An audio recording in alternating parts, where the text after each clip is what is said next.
I was the test planning engineer on it. And our very first machine was unloaded on Streatham Hill.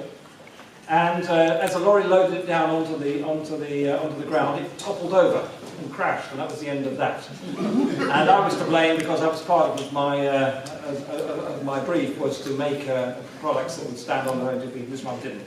So I went home that night and I said to my mum, because I was still living at home then, I'm going to have to find something different to do with my life, because I clearly don't like engineering.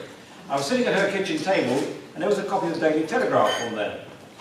And I opened it to the jobs page, and there was an ad which did what it said on the tin.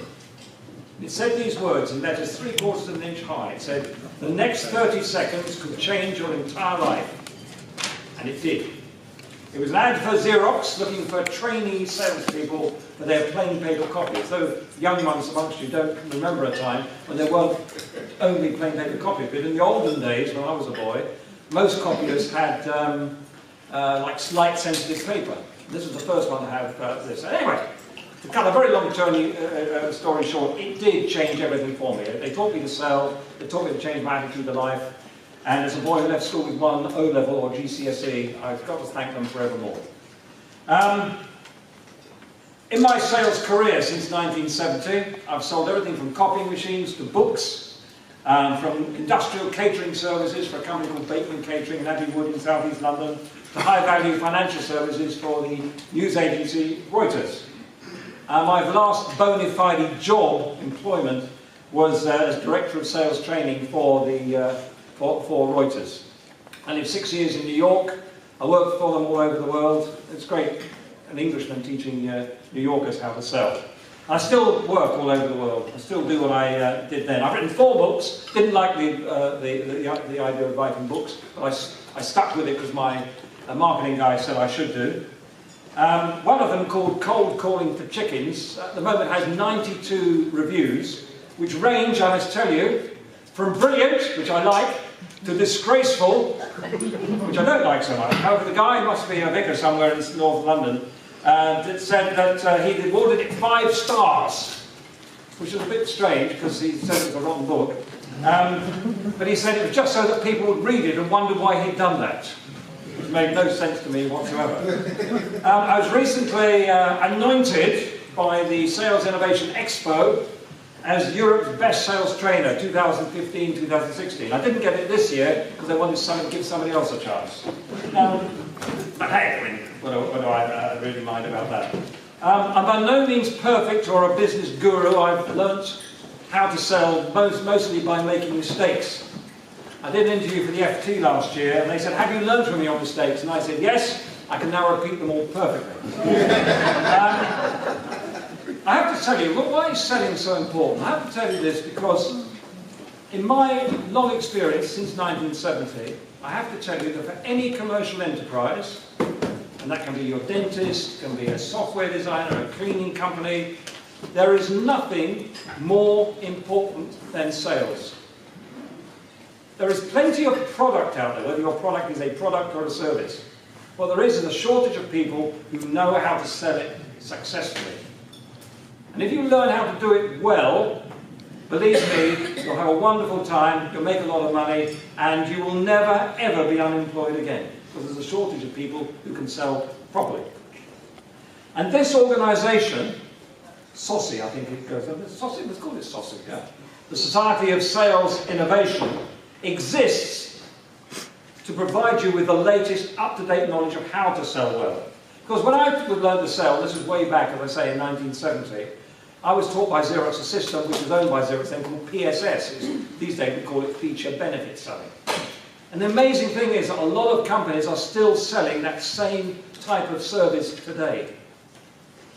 And it's just absolutely useless. I went to a sales seminar in the city a year ago, and it was the same seminar I went to back in 1980. The same guy is still running it. And basically I sat there, and it could have been 30 years ago. The content was basically the same. And yet, the only thing that has changed about selling in the last 30 years is everything. Everything has changed about the way you go about selling. We now know, for example, that all human decision-making is not what I was taught, which is factual and evidence-based. It isn't at all. It's based on human emotions, how people feel about things. Do you know good-looking people in a court of law tend to get away with crimes more often because people like them? Not because they're not bad people. And attitude has plays such a huge part. If I do a big circle in the air, this is a pie chart of what makes a great salesperson. We've got to have selling skills in there, we've got to have product knowledge, and we've got to have attitude. Let's start with attitude first. Because Xerox years ago did a big study in what makes best salespeople. And they discovered this. If I start at the top of my big pie chart, and we've got to get sales, we've got to get sales skills, we've got to get product knowledge, we've got to get attitude in there. If I start with attitude first, and we start to go around the circle, you tell me when you think we've got enough attitude, according to the surveys. Tell me, stop me whenever you like. Stop there? Yeah. Anyone want to stop before?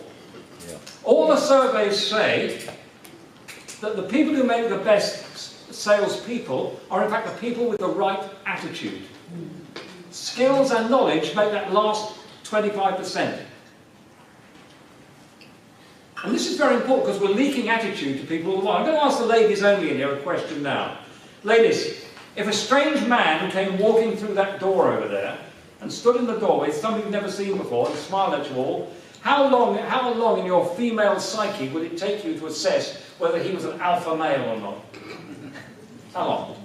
You know, a sort of somebody you could rely on. How long? How quick? 30 seconds. Sorry? 30 seconds. Anybody got any more than 30? It happens for most women in about 4 seconds. And it's a very, very reliable indicator. Women have got this intuition, because women, you could think about it, have got a lot more to lose in the whole scheme of things. But they used to tell us years ago at Xerox, the customer subconsciously makes a decision about whether they're going to buy from you in the 15 seconds it takes you to walk from the door to his office to the seat in front of him. And they don't realise they've made a decision. Factual decision making is largely an illusion. So you've got to get attitude right as well as all the other things. And yet most salespeople, most sales training courses I mean, only spend 1% of their time available to teach this thing which is worth 75%. This whole winning attitude, the same thing that they teach Olympic athletes. Most Olympic athletes are roughly the same physical ability. The thing that counts, you only have to listen during the Olympics, whether it's our Olympics or ones in Brazil last year, most of the work is what goes on between people's ears, whether they think they can win, whether they think they can't. And this comes across to other people. But selling isn't just selling, there's a lot more to learn about it. I mean, as part of this whole thing that we're going to be doing with Sussy, we're not just going to teach you to sell, we're going to teach you to negotiate. Negotiation is very different from selling. You usually have to negotiate because you've cocked up an otherwise perfectly good sale. Whereas selling is all about selling within your company's standard terms and conditions. Negotiation means you've got to vary them in some way. Therefore, you've got to have the power and the willingness to do that. We'll show you how to do it. We're going to show you how to avoid some of the classic mistakes of negotiating. For example, irritating language. How many of you have ever said, when you're trying to sell something, when the customer's a bit reluctant, how many of you have ever said the words to them, well, you know, we're making you a really great offer here. We're making you a really generous offer. How many of you ever felt you've said those words? How many of you don't want to put your hands up now that you know it's a trap? We've all said it at some time. And you imagine the customer's going to say to you, do you know, until Bob said that, I was thinking he was a waste of time. Now he's reminded me that he's making me a really generous offer. I'm going to buy from him. Is that what's happened? What actually happens in the customer's head when you say to them, we're being really fair here, we're making you a generous offer. What do you think the customer thinks? Yeah. Sorry? Yeah, they say, if you're suggesting that I'm not bright enough to know that you're making me a great offer. So, but these are classic mistakes. This is only one of a whole list of mistakes that average negotiators make, but good negotiators don't. I've got to teach you how to make a decent keep in touch program. What's the biggest reason you lose otherwise satisfied customers? What's the biggest reason? You know what it is? They forget about you. How many of you have got a program going to keep your... most people treat their last customer as the business equivalent of a one-night stand. You have to keep your customers close, otherwise people like me will steal them for you. You've got to keep them in touch. They should hear from you all the while. there's a chap in America, his name is Joe Girard. And Joe, he's a car salesman. And he's listed in the Guinness Book of World Records American edition as the best salesman in the world. And all he does is sends out cards to everybody that's ever bought a car from him once a month. And you know what's written on it? We like you. Nothing more. Not clever Dick, just to remind people I'm still here, we like you. And his sales just, well, he's retired now, but he was a multi-millionaire working for somebody else, selling cars. Teach you how to design a decent website. That's what we're going to do. How many of your websites passed the 14-second test? Imagine a Martian coming down from Mars, landing in front of your terminal, and your homepage is up there. Would he or she, because we don't know what, maybe 3 of them in the Martian thing, would they know what problem your product could solve for them? If the answer is no, your website is largely a waste of time. The one purpose of a commercial website is to solve a problem. And if yours doesn't, they will skip and go on to the next one. Teach you how to advance a sale. They're not always going to close it. They're going to teach you how to make a presentation. Teach you how to get referrals. Teach you how to make a proper, decent business-to-business cold call. Saucy exists to solve these problems for you, to work with you on specific problems that you've got. If you want to make you rich, but definitely to make you happy, and to make you one of the most sought-after people in business anywhere in the world. That's what we're about. Welcome to this first meeting, and now I'd like to pass it back to the rest of you. You'll be hearing from me again later on. Pass it back to the organisers for the next step in the programme. Welcome, great to see you all.